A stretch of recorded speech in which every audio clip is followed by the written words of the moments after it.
Good morning! So, for this video ay nag-order tayo ng mantel sa Shopee. Ito yung ating gagamitin sa birthday ni Sinyo.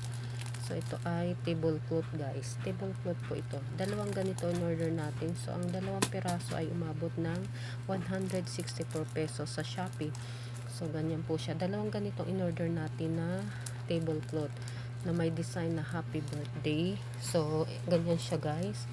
So, ito, nabuksan ko yung isa. Yan, ganito siya guys. Ganito kalaki. So, 54 inches by 72 inches ang sukat ng tablecloth na ito. So, yan. May nakasulat na happy birthday.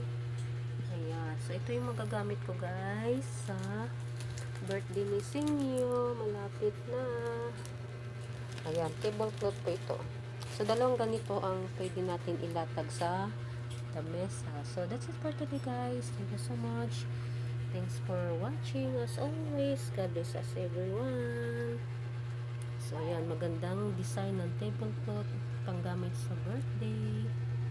Ayan, star. Oh, yes.